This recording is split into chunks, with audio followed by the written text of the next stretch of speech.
Tonight on Y News. More than 17,000 passengers stranded in various ports across the country amid the holiday travel rush. Mount Mayon remains under alert level 2 despite emitting ash plumes twice. And Malacanang assures passenger safety, and NAIA remains a government priority following the travel advisory issued by the U.S. Homeland Security. Good evening. Thousands of passengers in various ports in the country were not allowed to proceed with their scheduled trips. Gladys Tuabi tells us why. More than 17,000 passengers are stranded in several ports across the country ahead of the year-end festivities due to bad weather conditions brought by Tropical Depression Usman. According to a report by the Philippine Coast Guard, 17,315 passengers were not allowed to continue with their scheduled trips as of 8 a.m. today. A total of 116 vessels and 24 motorbankas were also prohibited from navigating the seas due to rough conditions brought by Usman. In the Bicol region, 6,586 passengers are stranded in 12 ports in Catanduanes, Camarines Sur, Sorsogon, Albay, and Masbate. Some passengers, along with their children, have no choice but to wait for the lifting of the trip suspension. Others are also worried for their food supply in the coming days. Ubus na yung pagkain noon eh. Walang bibili doon eh. Kasi nandito yung pambili sa akin eh. Gusto ko na talagang umuwi ng Catanduanes. Sabay na lang din po ng pagdarasal na mawala na po yung bagyo. Para po makauwi na po kami. Kasi yung baby ko din po ang... Wala na sir, mahirapan kami pag balik sa Manila. Kasi konti lang budget ko eh. Maliit lang ibinigay sa anak ko. 4,091 passengers meanwhile are stranded in the Eastern Visayas region. In Metro Manila, 1,049 passengers remain stuck at Commander's Wharf Port in Pasig City and Manila North Harbor in Manila. Authorities are advising passengers to get updates from Pag-asa regarding the weather condition, as well as on the status of trips before going to the port to avoid overcrowding and inconvenience. Gladys Tuabi, UNTV News and Rescue, Philippines. Some families from different towns in Leyte have fled their homes ahead of the possible landfall of Tropical Depression Usman. Archie Legano tells us why. Leyte is among the provinces in the country that are usually hit with tropical cyclones. And as Tropical Depression Usman continues to threaten the Visayas region, some residents here have voluntarily packed their bags to seek temporary refuge in evacuation centers prepared by local authorities. The Office of the Civil Defense Region 8 reports that as of 12 p.m. today, 18 families from Palo, Barugo, Pinabacdao, and Maydolong towns are still in evacuation centers. The Regional Office of the Department of Social Welfare and Development also reports that at least 24,546 family food packs have been prepared for those who will be affected by the storm. According to some residents, they are now readily heeding village evacuation orders after Typhoon Yolanda ravaged their towns in 2013. Although it has been 5 years since the tragedy, the memory and terror they felt on that day still remain fresh in their minds. Nahadlok. Kay baga, di man nawawaraan Yolanda. Kay baga nakatuan namang kitahin experience na makukusog nga nga bagyo. Kay kun sumudoy amon kapitana nga ni pagpa-evacuate, mabakwit na laluat kami. Naranasan ba unan bagyo ni Yolanda na kuan amon kakurian sangit yan na kung ano mamando amon masunod gud kami. Unlike Mia and Borgoña, resident Davidiano still insists on not packing his bags even if his house is in the danger zone. Yano says he will just leave his home when he begins to feel the winds and rains brought by Usman. Kahit ako mga gamit lahat din hinamon niya iba. Kahit dulitit akong sakayan, ako rin mambaga pabayan liwat. Mako na lang kumbaga magkusogit hangin, magkanala ko kung hain maupay nga. Lilikyan. The Office of the Civil Defense meanwhile urges other residents, especially those in danger zones, to not wait for Usman to make landfall before escaping to safety. Makinig palagi sa advisory, lalo na sa mga opisyalis sa kanilang barangay, munisipyo, kung kailangan talagang mag-evacuate na, gawin na nila. Huwag na nang intayin yung mga advisories kasi sa ngayon talaga may mga paalala na dapat gagawin. Archie Ligano, UNTV News and Rescue, Tacloban City. Meanwhile, the Philippine Institute of Volcanology and Seismology, or PHIVOLCS, relieves public fears on Mount Mayon as it once again spewed ash plumes twice yesterday, but still retaining it under Alert Level 2. The local government of Albay, in the meantime, prepares for possible lahar flow in case of heavy downpour continues due to Tropical Depression Usman. John Nano tells us why. After several months of being silent, Mount Mayon once again spewed ash plumes twice yesterday, according to Philippine Institute of Volcanology and Seismology, or PHIVOLCS. The ash explosion was recorded at 8:17 and 8:28 in the morning yesterday. But after that, the volcano went back to being quiet and showed no abnormalities. PHIVOLCS explained that the volcano only showed a phreatic activity wherein it released a steam with ashes and smoke coming from the crater since Mount Mayon is an active volcano. But Ed Laguerta, resident volcanologist of PHIVOLCS Bicol, said that there is no other indication that Mount Mayon will erupt as of now. The status of Mount Mayon still remains under Alert Level 2, and PHIVOLCS said that this is still under its normal state, so there is nothing to worry about. Hindi naman yun makakaabot ng malayo kasi kunti lang naman ang content, yung ash content ng abo. So halos sa may upper portion ng yung Mayon na very minimal naman ang abo na yun. But the local government of Albay is now closely monitoring the possible heavy downpour brought by Tropical Depression Usman that may trigger lahar flow. Albay is one of the areas under storm warning signal.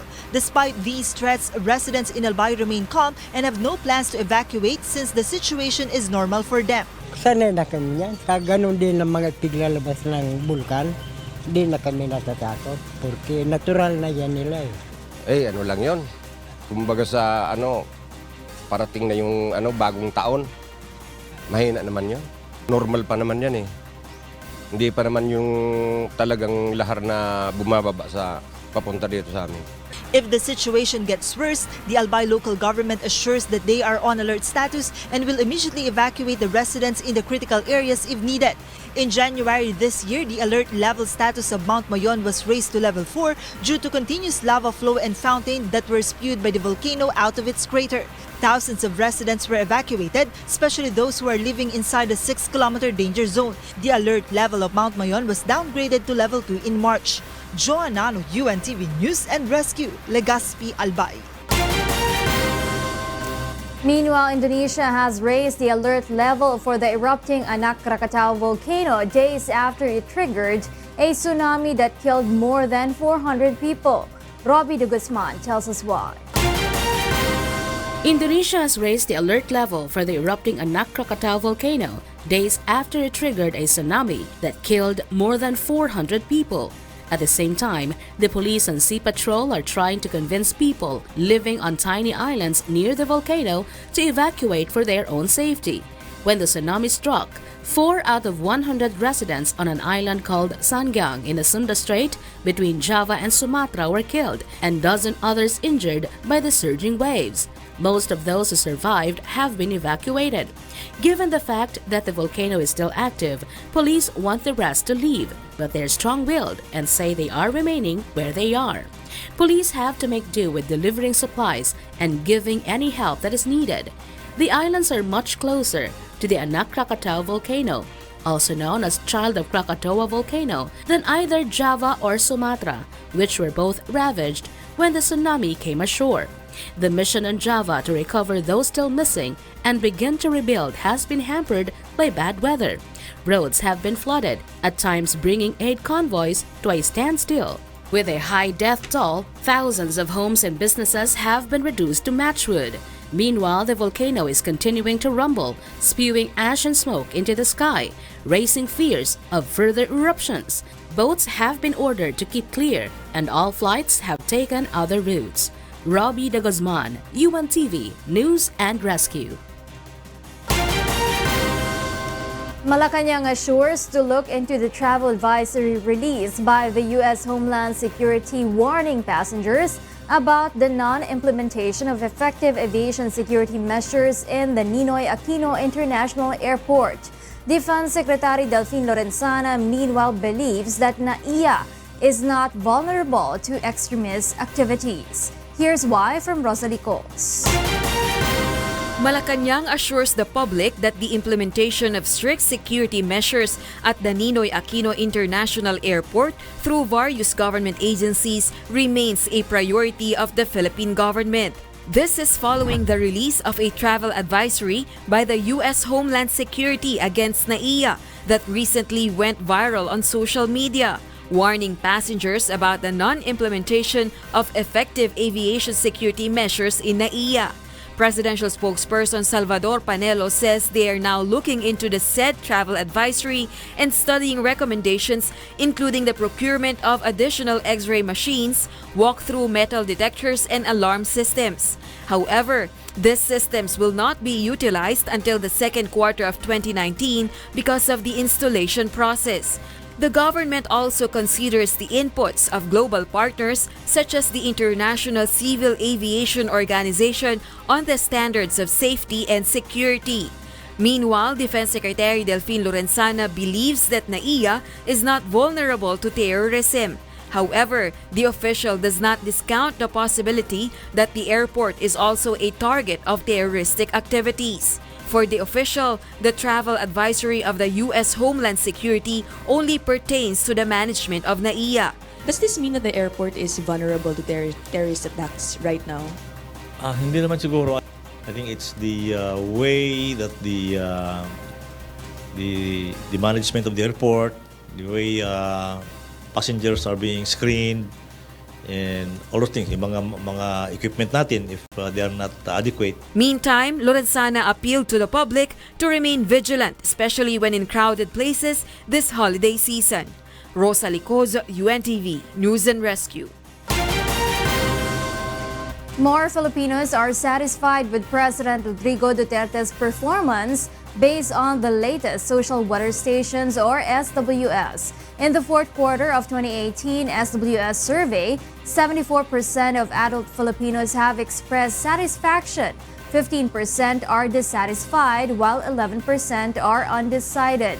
This gives the president a net satisfaction rating of positive 60%. This year, the annual average net satisfaction of the public for the chief executive is very good, or 54%. The net satisfaction rating of the president increased in various parts of the country except in Mindanao.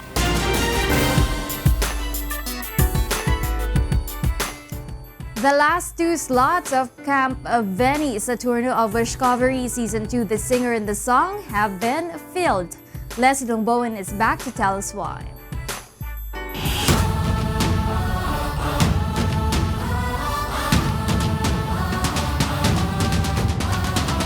The last batch of Wishcoveries from Caraga region gave their best in last night's elimination round of Wishcovery Season 2, The Singer and the Song, to win Veni Saturno's approval.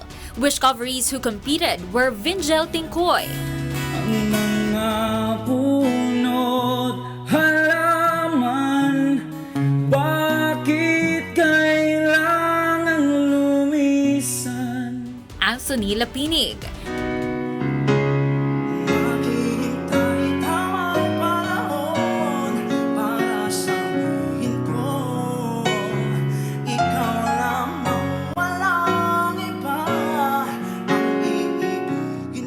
and Matt Mondragon.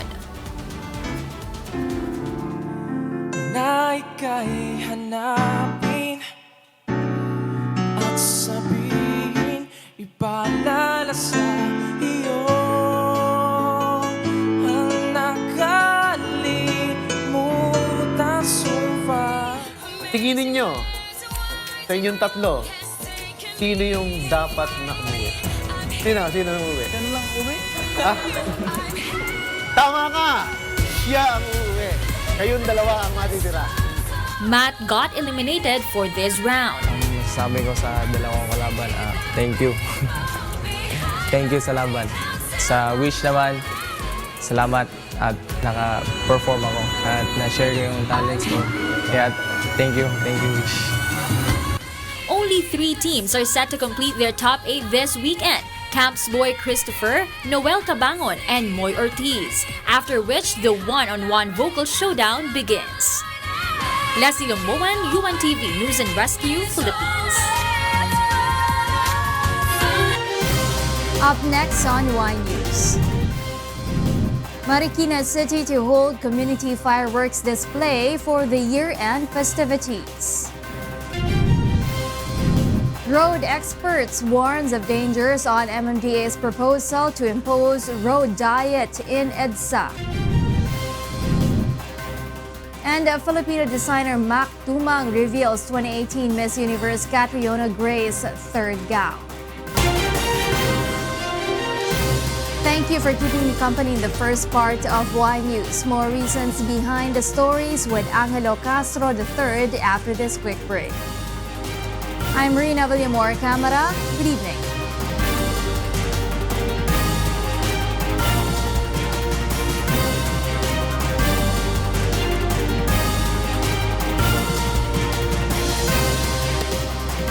Welcome back to Y News. We pick up from where Rheena Villamor-Camara left off. I'm Angelo Castro III, and here are the headlines.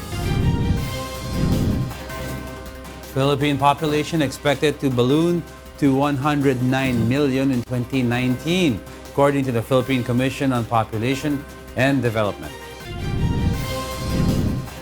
PNP Chief Director General Oscar Albayalde inspects firecracker stalls in Bulacan 3 days before the year-end revelries. And the police released facial sketches of 2 persons of interest in the killing of Congressman Rodel Batocabe.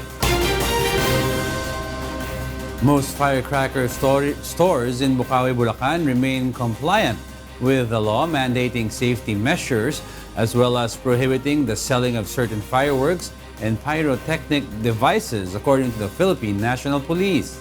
Grace Casin tells us why. Philippine National Police Director General Oscar Albayalde made rounds in stores selling firecrackers in Bukawi, Bulacan 3 days before the year-end festivities. Albayalde says the inspection aims to check if stores have proper permits from the PNP, as well as their compliance with the law prohibiting the sale of banned firecrackers and other pyrotechnics devices that may cause injuries during the year-end celebration. Police have earlier released the list of illegal firecrackers, which includes Watusi, Giant Whistle Bomb, Large Judas Belt, Piccolo, Atomic Bomb, OG Thunder, Plapla, Goodbye Earth, and other unlabeled and imported firecrackers. So yung mga lisensya naman po namin lahat ay talagang yearly nagre-renew. Wala lang po kaming tinatago or anong yung mga bawal. Lahat po yan may mga PS mark. Okay naman, wala naman kami tinatago na bawal kasi yan, pinapapasok namin sa loob ng store. So okay lang sa amin. According to the PNP chief, most of the stalls he inspected have certificates and permits and are compliant with the fire safety procedures, like having fire extinguishers and drums filled with water stationed nearby. Kita natin na sabi ko nga, compliant naman sila. They have all the necessary permits and documents. And of course, nag-comply sila sa requirement din ng fire natin na meron silang mga fire safety equipment. Lahat sila merong yung fire extinguisher at saka yung tubig na nakita natin kanina na sa isang malaking drum. However, he warned those violating the law regulating the manufacture, sale, distribution, or use of firecrackers of facing fines or imprisoned up to 1 year. Vendors will also face cancellation of license and business permit, and their stocks will be confiscated. Albayalde has ordered his men to regularly inspect firecracker stalls until the eve of festivities. The official also advised the public to avoid buying and using illegal firecrackers and buy only those that are prescribed under President Rodrigo Duterte's Executive Order No. 28, which limits the use of firecrackers in the country. Mga kababayan, bumili lang po tayo kung ano yung prescribed ng batas, kung ano ang legal. Huwag na po nating ipilit yung mga ganitong mga kalalaki dahil baka mamaya madisgrasya pa po tayo. Grace Casin, UNTV News and Rescue, Philippines. The local government of Marikina City has designated open areas as firecracker zones, but encourages residents to join in their community-based fireworks display. Eileen Cerudo tells us why. Residents of Marikina are encouraged to visit the Marikina Sports Center to witness the fireworks display prepared by the government for the incoming year. This is the community-based fireworks display planned by the Marikina local government to avoid firecracker-related accidents. They also designated firecracker zones throughout the city where residents can still light firecrackers. But Marikina Mayor Marcelino Teodoro said they are encouraging the residents more to just join in the community-based fireworks display. Bahagi ito ng kampanya ng Marikina na imbis na magpaputok pa o bumili ng paputok at sindihan ito bilang pagsalubong sa bagong taon ng mga pamilyang taga Marikina. Inaasahan natin yung mga pamilyang taga Marikina ay magtipo-tipo na lang sa lugar na ito. Marikina is one of the cities where firecracker is banned in residential and public areas. Quezon City, Manila, and Pasig also had similar regulations. In June 2017, President Duterte signed Executive Order No. 28 limiting the use of firecrackers and encouraged the staging of community fireworks display to lessen the risk of firecracker-related casualties. Meanwhile, several residents agree with the designation of firecracker zones, although they cannot help but cast doubts that it will no longer cause accidents. Pwede naman sa lugar, basta malawak yung pasisindihan ng mga paputok. Kasi delikado rin kasi pag mga di maiwasan yung mga bata, namumulot ng mga paputok. Once na po na may ganun po tayong area, pwede din po tayo dun maputokan. Mayor Teodoro calls on residents to avoid using firecrackers and instead use items like trumpets and pans as noisemakers to celebrate the new year. Ang totoo, talagang pinipilit natin, sinisikap natin na maiwasan na yung paputok talaga eh. Higit sa lahat, ang totoo, ini-encourage namin ang mga taga Marikina na sa pagsalubong ng bagong taon, mabuti pa yung magdasal sila eh. Eileen Cerudo, UNTV, News and Rescue. The new year is coming. With this, the authorities reiterate their call to the public to be careful and alert in the festivities of welcoming 2019. Nel Marie Bohok explains why in this special report.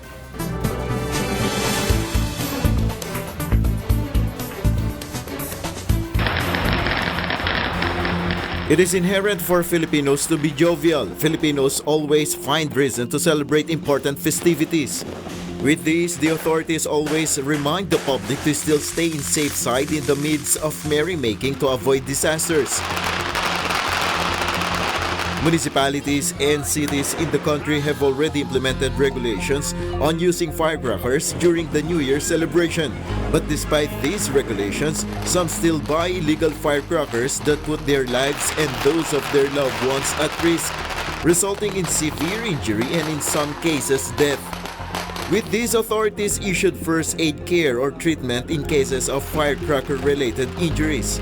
According to Bureau of Fire Protection Medical Officer Senior Inspector Nel Anbaradi, if the blast caused a small wounds, wash it under running water and apply necessary medication. Minsan may mga burns din sila. So, pwedeng lagyan, pagkatas linisin ng water at ng sabon, pwedeng lagyan po ng ointment, burn ointment mo. If the firecracker caused loss of fingers, so ang una nating dapat gawin ay dalhin natin yung biktima sa ligtas na lugar. And then kuha tayo ng malinis na tela o kaya ng gasa, and then ipatong natin mismo doon sa sugat. And then kuha tayo ng elastic bandage or ng malinis na tela na pwede nating ipantali para makontrol natin yung pagdurugo. And then after that, mas maganda na madala pa rin natin sa ospital. And if the injury is in the eye area, kukuha tayo ng malinis na tubig, tapos kung for example kaliwang mata yung na-damage, so titilt natin ng pa-left yung ulo, and then lalagyan natin yung tubig mula sa gitna palabas para hindi na ma-damage yung kabila.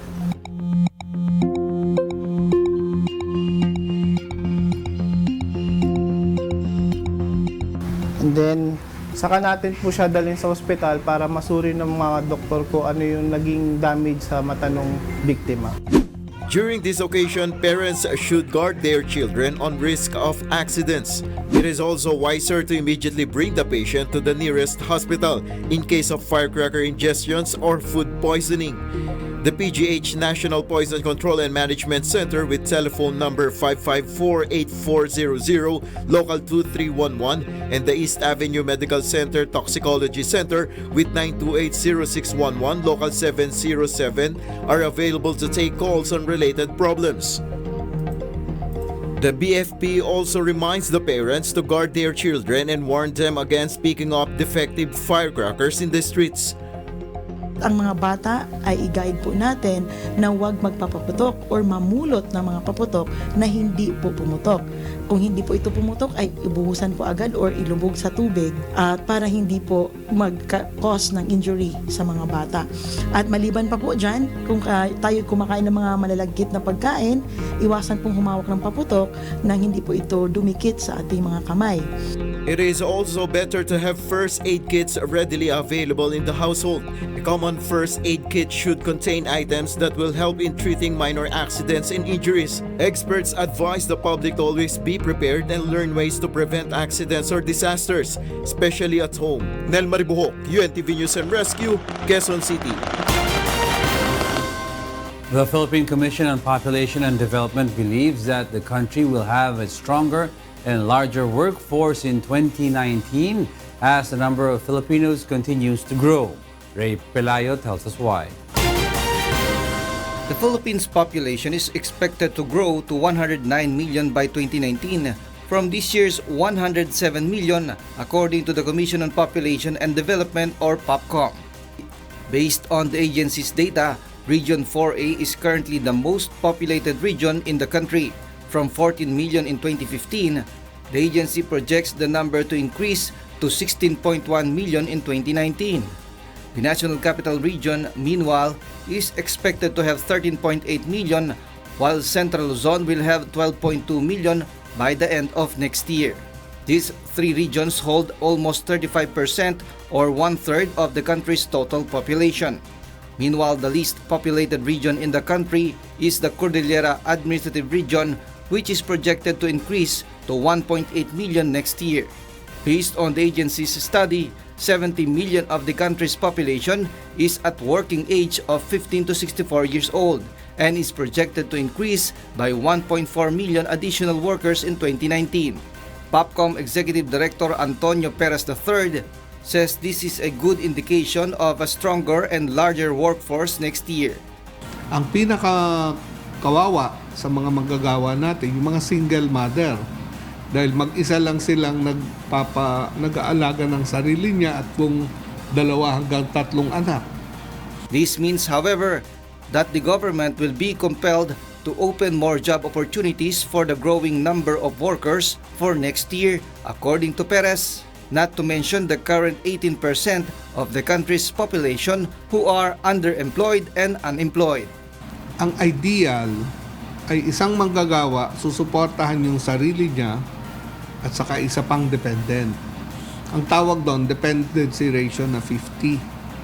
So, pag malapit ka sa 50, tamang-tama yan sa iyong populasyon. Ang Pilipinas ngayon, nasa dependency ratio na 54. So, konti na lang maabot na natin yung 50. It can be noted also, according to Perez, that a large number of population still prefers to seek job opportunities in major cities. He recommends to the total governments, however, to strengthen the agriculture sector in the provinces to be able to provide employment to job seekers in the countryside and to minimize urban migration and overpopulation in rural areas. Ray Pelayo, UNTV, News and Rescue, Mandaluyong City. Ako Bicol Party List wants the eldest son of slain Congressman Rodel Batocabe to continue his father's remaining term as the party's representative to the lower house.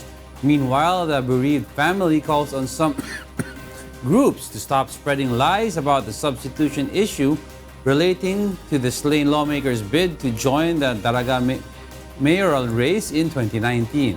May Bermudez tells us why. The son of slain Ako Bicol Party List Representative Rodel Batocabe vows to continue his father's legacy. This is why he accepted the Ako Bicol Party's offer for him to continue his father's remaining 6 months of term as House Representative. May consensus na kami dyan na ang ipalit ay yung kanyang anak na si Attorney Justin Batocabe. Lawyer Justin Batocabe, the slain lawmaker's eldest son, assures he is capable of doing the job as he is familiar with his father's projects and advocacies. Practical ito. Pagkat po ako'y nanilbihan bilang executive assistant ng aking ama, so alam ko kung ano yung mga gusto niyang mga batas, gawa, proyekto, tulong na nais niya pong ipatuloy at pati na rin ho sa praktikalidad dahil kilala ko ang staff. The younger Batocabe has filed his certificate of candidacy last October as Ako Bicol Party's second nominee for the 2019 midterm polls. The party's proposal has yet to be processed by the Commission on Elections and approved by the House leadership. Batocabe's son also maintains their family will continue the slain lawmaker's bid to join the mayoral race in 2019 despite political threats. Batocabe was eyeing to win the Daraga mayoral post against incumbent Mayor Carlwin Baldo and incumbent Vice Mayor Vic Perete before he was killed at a gift-giving event in Barangay Burgos in Daraga Albay last December 22. The family assures to announce Batocabe's substitute once the May 2019 election nears amid rumors allegedly being spread by their adversaries. Ang sinasabi po nila ay ang aking ama ay naging independent candidate kasi po siya po ay taga AKB at tumakbo siya ng mayor at siya sa ilalim ng NUP. Hindi ho kailangan maging eksperto sa batas para makita na mali ang lohikang ito. Ulitin ko po, pwede pong masubstitute ang aking ama. The younger Batocabe also calls on witnesses to come forward and help in the ongoing investigation on his father's murder. Nagmamakaawa po ako na kung sino pa man ang mayroong alam, lumapit na po at makipagbigay kooperasyon sa mga otoridad.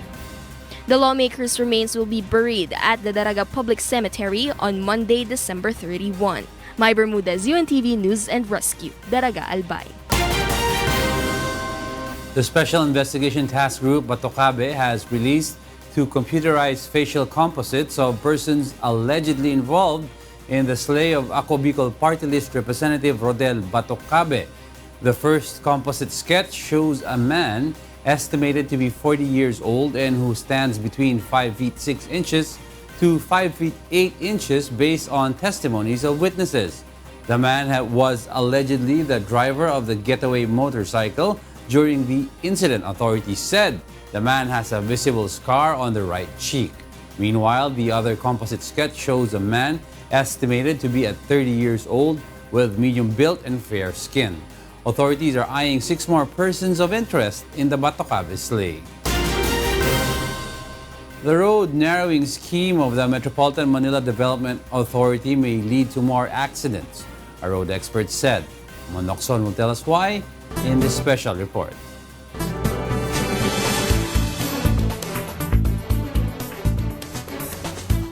Rene Santiago, a road expert, is in favor of the road diet or road narrowing scheme of the Metropolitan Manila Development Authority.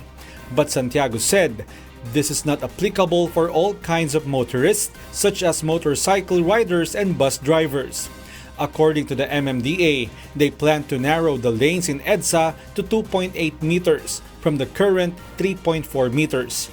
This means that they will add more lanes so that more vehicles can use EDSA. Santiago said that 2.8 meters is still ideal, but he insists that the MMDA should study first the scheme before implementing, for it may cause more accidents. He said, the narrower the road, the big chance of accidents to occur. The bus normally needs more than the 2.8 meters to maneuver. When they restricted the lane, I think the bus will be affected. Yung mga motorsiklo na ngayon na sanay na tumakbo along the lane will have difficulty maneuvering. Well, the biggest cause of accident in Manila are caused by motorcycles. I think that is the vehicle with the highest number of accidents. I foresee that might increase. That is likely to increase. Lane narrowing is a hard work, for it will entail repainting EDSA to identify the additional lanes. Santiago advises the MMDA to first come up with a computer simulation to determine if the scheme will be effective.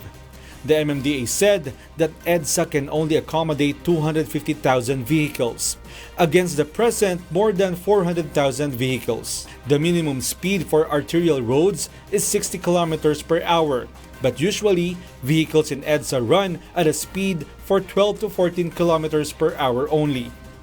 Some bus operators are in favor of the plan. They said that the scheme will help drivers to be disciplined, and there is a possibility that traffic flow will improve as attempts of swerving will be reduced. Tignan natin, magkaroon muna tayo ng trial. If it is successful and maganda naman, why not, diba? But according to motorcycle riders, the scheme won't have much impact if the government will not strictly implement it. Accident can be avoided if motorists are disciplined. Ako, it doesn't matter anong size ng kalye. It's more of nasa disiplina ng motorista. And sa pag-i-implement talaga ng gobyerno kung ano ba, tuloy ba yung ruling na to o for the meantime lang. The MMDA asked the public to give them a chance to try the scheme. The MMDA clarified that they are not singling out motorists against taking EDSA. They are just finding solutions. We come up with these policies, with these schemes to help out each and everyone. Yeah, this is not to isolate the motorcycles, to isolate the bus, or to isolate anyone else, di ba? Ang sa amin lang, give this a chance. The MMDA plans to implement the narrowing scheme next year, but the project will need fund to start the painting of the road. Mon Hokson, UNTV News and Rescue, Quezon City. Up next on Y News. Residents of a tower building in Sydney are forced to leave after cracks were found in the building. A Washington, D.C. store gives free burgers to government workers affected by a partial government shutdown. And Filipino designer Mac Tumang reveals 2018 Miss Universe Catriona Gray's third gown. More reasons behind the stories when Y News returns. I'm Angelo III. Good evening.